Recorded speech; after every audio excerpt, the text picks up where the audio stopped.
Hey lovelies, and welcome back to the Evolving Bodies podcast. I'm Julie and I'm your guide to creating a healthy, loving relationship with your body, your mind, and of course, yourself. Today we're diving into a topic that is an absolute favourite of mine, movement. But not just movement for the sake of fitness, we're talking about moving for your mood, for your mind, and for your overall well-being.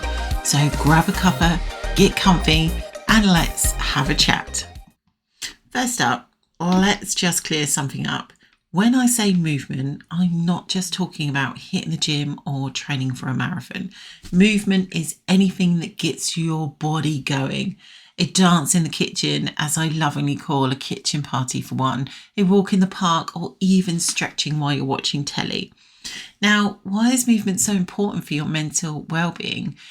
It's all about that lovely brain chemistry. When you move, your brain releases endorphins, those magic little chemicals that make you feel amazing.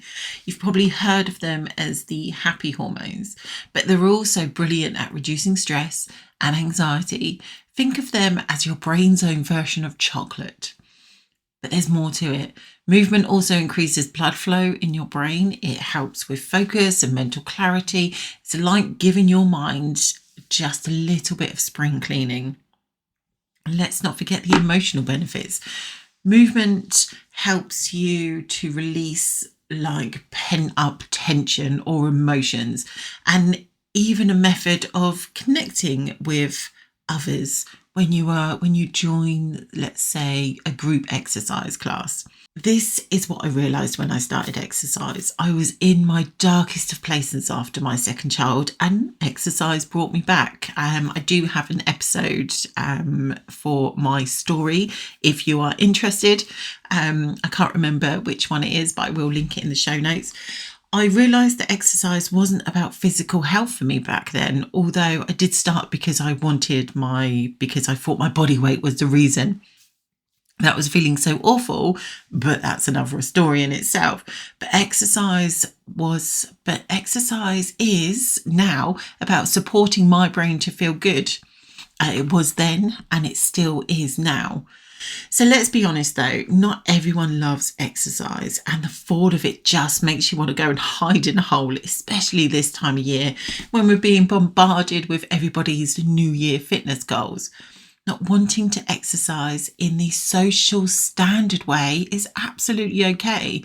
The trick is to find movement that makes you smile. So let me give you some ideas. Dancing, whether it's the latest TikTok trend or a private disco in your front room, dancing for nothing but pure joy. Plus, no one is judging your moves, and I always think I'm a better dancer than what I really am. But I love to move my body to the old school rave tunes in my kitchen and just shake out a little bit of moodiness when I'm doing it. I'm literally doing it as I'm saying it as well. Dancing is also a fantastic cardio workout that sneaks up on you while you're having fun. Walking, it's free and it's easy and you can do it anywhere. Bonus points if you've got a furry friend to take with you. So try walking in nature for this added mental well-being boost. There's something so grounding about the trees and the fresh air. And I love to take Loki the cockapoo to the beach during the lighter mornings. And no, you won't see me there in the winter. Those summer months at 6 a.m. at the beach are good for my soul. And summer evenings at the beach on the paddleboard are probably what actually gets me through the winter, but you will not see me there. Yoga. So if you've never tried it, perhaps go give it a go. It's brilliant for calming your mind and also stretching out those tight spots when we're feeling anxious, when we're feeling stressed and maybe a little bit moody. We hold on to that, our body holds on to that. It feels tense and it feels tight. And sometimes just to help release that tension and that emotion that we're holding on to, stretching, getting into those tight spots. For women, it's a lot about the hips. So get those hips moving. Whether you are into fast-paced flows or something slow and restorative. I don't do fast-paced yoga. I think yoga is a time for me to chill out. So to get me in some sweaty, hot, fast yoga class, like, ugh, no thank you. But there is a style of yoga for everybody, or even YouTube for you to practice at home or join a group. I once had a Spanish yoga teacher who I absolutely adored, and it took me 2 years to find another yoga class that I felt settled in after she stopped teaching. And picky is an understatement, but yoga for me is about connection. If it's not there, I can't settle into the relaxation. Again, it's about mental well-being for me. So playing, yes, playing. Jump on a trampoline, kick a ball, play tag with your kids. Movement doesn't have to feel like work. Playfulness reminds us to let go and to live in this moment. Have you ever watched a child play? They're just like totally free and they're just loving every single moment of that. And I think as we grow up, we forget that freeing feeling of just free play, just enjoying that moment of, playing chase around a park or something. So movement as a self-care practice. Now, I love to reframe thoughts. It's part of evolving into an amazing human being. We have so many beliefs and thought patterns that just simply hold us back, that sometimes we just need to have a little perspective change. So here's a little reframe for you. Movement isn't just about what you do to burn calories or get fit. It's a form of self-care. Think of it as a way to say thank you to your body for everything it does. So here are a few examples, like morning stretches. 5 minutes in the morning can help you feel more awake and ready to tackle your day. Maybe a few gentle cat-cow poses if you know what that is. If not, Google it, it will show you a picture. Or a simple forward bend just to wake up your spine and shake off any stiffness that's in your body. I'm sure as you reach a certain age, everything just gets a little bit like to wake up in the morning. It all feels a little bit rough. Go for a midday walk, especially if you're stuck at your desk all day. Step outside for some fresh air, and even a change of scenery can just have that mood lifting, I don't know what word I'm looking for then, but that mood lifting feeling. So even a quick 10-minute stroll just to help clear your mind and boost your energy levels in those afternoons. And maybe even some evening yoga. Wind down before bed with some gentle stretches or even some deep breathing. A few rounds of child poses or legs up the wall, my absolute favourite, can do wonders to just calm your busy brain. It does not have to be complicated. Even the smallest movements can have such a big impact.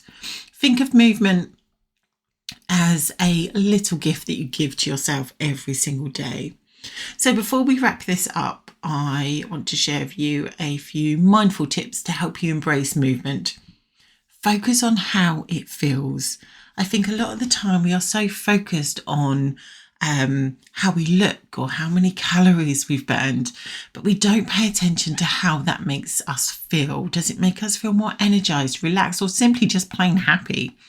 This shift in focus can turn exercise from a chore into a gift that you give yourself, your body, and also your mind.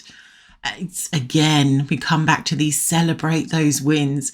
Maybe you walked a little bit further today or tried a new dance class. Celebrate those moments. No matter how small they seem, each step forward is a step towards both better mental and physical well-being.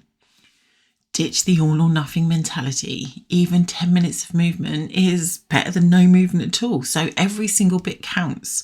On busy days, a quick stretch or a walk around the block is still a win. You still did something, celebrate it. But don't think that 10-minute walk is not good enough, because it's not 30 minutes, it's not an hour. And then make it social. If you're feeling isolated, perhaps try a dance class. Perhaps invite your friends to join you in a group class. Make it a social thing. Go to the exercise class and then pop along to Starbucks and grab a hot chocolate afterwards, especially this time of year. Whatever. Make it social, make it fun. Moving with others can be motivating, and it can also add on this layer of, like I said, this layer of connection. into your actual routine. And it's, when you're doing things with other people, it absolutely makes it more fun. And remember, it is not about perfection. It is about progress, showing up for yourself and finding joy in this healthy journey that you're on, because movement is not punishment. And we often treat it as a punishment, especially this time of year. It's, I'm going to, do this exercise and I hate it and I have to. A lot of the times I hear, you made me do this, or I have to do this because this is what I've done over Christmas. Movement is not a punishment. Your body is designed to move. It loves to move. You want to give yourself permission to feel good in your own skin. This is the ultimate goal, is to just feel good about ourselves. So stop making movement a punishment for something that you have previously done. So that's it for today's episodes, my lovelies. I hope this chat has inspired you to move your body and to help you lift your mood. If you've enjoyed this episode, don't forget to subscribe and leave a review. It absolutely helps spread the love. And if you try any of these tips, I'd love to hear from you. Drop me a message or tag me in social media. Until next time, keep moving, keep loving yourself and keep evolving. Bye-bye for now.